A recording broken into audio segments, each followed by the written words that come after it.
ਵਾਲੇਕੁਮ ਜਨਾਬ ਅਲੀ ਕੀ ਹਾਲ ਚਾਲ ਤਬੀਅਤ ਸਰ ਠੀਕ ਜੇ ਸ਼ੁਕਰ। ਅੱਛਾ ਭਾਈ ਜੀ ਇਹ ਸਾਡਾ ਬੜਾ ਹੀ ਪਿਆਰਾ ਵੀਰ ਆ 15 ਚੱਕ ਦਾ ਇਲਿਆਸ ਅੰਸਾਰੀ ਸਾਹਿਬ ਤੁਹਾਨੂੰ ਜ਼ਿਮੀਂਦਾਰਾ ਕਰਦੇ ਨੂੰ ਕਿੰਨਾ ਅਰਸਾ ਹੋ ਗਿਆ?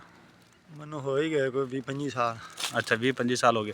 ਅੱਛਾ ਮੈਨੂੰ ਇਹ ਦੱਸੋ ਕਿ ਜ਼ਿਮੀਂਦਾਰ ਬੜਾ ਰੌਲਾ ਪਾਉਂਦੇ ਨੇ ਯਾਰ ਸਾਨੂੰ ਜ਼ਿਮੀਂਦਾਰਾਂ 'ਚ ਬੜਾ ਨੁਕਸਾਨ ਹੋਇਆ। ਤੁਸੀਂ ਹੁਣ ਤੱਕ ਜ਼ਿਮੀਂਦਾਰਾਂ 'ਚ ਮਿਹਨਤ ਮਜ਼ਦੂਰੀ ਕੀਤੀ 8ਵਾਂ ਹੀ ਸਹੀ। ਬਿਲਕੁਲ। ਅੱਛਾ ਤੁਹਾਡਾ ਜਿਹੜਾ ਮਾਲਕ ਆ ਤੁਹਾਡਾ ਜਿਹੜਾ ਜ਼ਿਮੀਂਦਾਰ ਆ ਚੱਕਦਾਰ ਵੀ ਜਿਹਨੂੰ ਕਿਹਾ ਜਾਂਦਾ ਹੈ ਉਹ ਕੈਸਾ ਬੰਦਾ ਆ? ਠੀਕ ਆ ਮਾਸ਼ਾਅੱਲਾ। ਠੀਕ ਆ ਤੁਹਾਨੂੰ ਮਾਸ਼ਾਅੱਲਾ ਫਸਲ ਕਿੰਨੀ ਕੁ ਆ ਜਾਂਦੀ ਆ? ਅੱਲਾ ਦਾ ਸ਼ੁਕਰ ਆ ਦਾਣਾ 100 ਮਣ ਆ ਜਾਂਦਾ ਬਾਕਾ ਕਪਾਹ ਵੀ ਅੱਲਾ ਕਿਤੇ ਚੰਗੇ ਪੈਸੇ ਆ ਜਾਂਦੇ। ਚੰਗੇ ਪੈਸੇ ਆ ਜਾਂਦੇ ਨੇ। ਅੱਛਾ ਯਾਰ ਕੀ ਤੁਹਾਨੂੰ ਉਮੀਦ ਆ ਕਿ 100 ਮਣ ਦਾਣਾ ਯਾਨੀ ਕਿ ਜਿੰਨਾ ਗ੍ਰੇਡ ਗਵਰਨਮੈਂਟ ਨੇ ਕੱਢਿਆ ਆ ਇਨਸ਼ਾਅੱਲਾ 3300 ਰੁਪਿਆ ਯਾਨੀ ਕਿ 3.5 ਲੱਖ ਰੁਪਏ ਤੁਹਾਨੂੰ 6 ਮਹੀਨੇ ਦੀ ਉਮੀਦ ਹੈ ਇਨਸ਼ਾਅੱਲਾ ਅੱਲਾ ਦੇ ਹੁਕਮ ਨਾਲ। ਇਨਸ਼ਾਅੱਲਾ ਚਲੋ ਅੱਲਾਹ ਤਾਲਾ ਖੈਰ ਕਰੇ।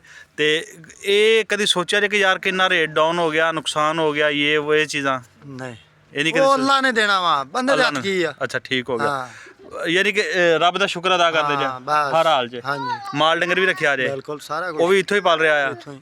ਚਲੋ ਜੀ ਮਾਸ਼ਾਅੱਲਾ ਜੀ ਇਹ ਸਾਡਾ ਵੀਰ ਆ ਕਿ ਜਿਹੜਾ ਜ਼ਿਮੀਂਦਾਰਾ ਕਰਦਾ ਆ ਤੇ ਇਹਨੇ ਜਨਾਬੇ ਕਿਹਾ ਕਿ ਮੈਂ ਅੱਲਾ ਦੀ ਰਜ਼ਾ 'ਚ ਰਾਜ਼ੀ ਹਾਂ ਕਿ ਜਿਸ ਹਾਲ ਚੱਲਦਾ ਰੱਖੇ। ਤੁਸੀਂ ਦੀ ਗੱਲਾਂ ਰੱਖਦਾ ਸੋਹਣਾ ਤੁਸੀਂ ਵੀ ਇਹਦੀ ਗੱਲਾਂ ਸੁਣ ਲਿਆ ਕਿ ਜ਼ਿਮੀਂਦਾਰਾ ਵੀ ਕਰਦਾ ਨਾਲ ਮਾਲ ਡੰਗਰ ਵੀ ਕਰਦਾ ਤੇ ਇੱਕ ਡੇਰੇ ਤੇ ਬੈਠਾ ਤੇ ਡੇਰਾ ਇਹਦੇ ਜਿਹੜਾ ਚੱਕਦਾਰ ਆ ਉਹਨਾਂ ਨੂੰ ਬੜਾ ਖੂਬਸੂਰਤ ਬਣਾ ਕੇ ਦਿੱਤਾ ਪੱਕਾ ਡੇਰਾ ਮਾਰਬਲ ਸ਼ਾਰਬਲ ਲਾ ਕੇ ਯਾਨੀ ਕਿ ਹਕੀਕਤ ਜਾਣ ਕੋ ਸਾਡੇ ਉਹਦਾ ਨੇ ਘਰ ਵੀ ਕੋਈ ਨਹੀਂ ਜਿੱਦਾਂ ਦੇ ਡੇਰੇ 'ਚ ਰਹਿ ਰਿਹਾ। ਇੱਦਾਂ ਹੀ ਗੱਲ ਆ ਇਦਾਂ ਹੀ।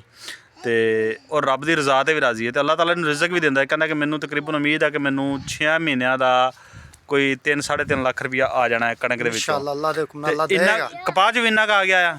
ਕਪਾਹ ਜੋ ਆ ਗਏ 2 ਲੱਖ ਰੁਪਈਆ। 2 ਲੱਖ ਇਹਨੂੰ ਕਪਾਹ 'ਚ ਵੀ ਆ ਗਿਆ ਯਾਨੀ 5-5.5 ਲੱਖ ਰੁਪਇਆ ਇਹਨੂੰ ਸਾਲਾਨਾ ਆ ਜਾਂਦਾ। ਅੱਛਾ ਕਿੰਨੀ ਵਾਹੀ ਹੈ ਤੇਰੇ ਕੋਲ? ਮੇਰੇ ਕੋਲ ਹੈਗੀ ਆ 9 ਤੇ 4 ਤੇ 13 ਕਿੱਲੇ ਦੀ ਵਾਹੀ ਆ ਯਾਨੀ ਕਿ 13-14 ਕਿੱਲਿਆਂ ਦੀ ਹੈਗੀ। 13-14 ਕਿੱਲੇ ਦੀ ਵਾਹੀ ਆ ਤੇ ਨਾਲ ਇਹਨਾਂ ਨੂੰ ਮਾਲ ਡੰਗਰ ਵਾਸਤੇ ਵੀ ਪੱਠਿਆਂ ਵਾਸਤੇ ਵੀ ਜਗ੍ਹਾ ਮਿਲੀ ਹੋਈ ਆ। ਠੀਕ ਹੋ ਗਿਆ ਓਕੇ ਲਵ ਯੂ ਹੋ ਗਿਆ।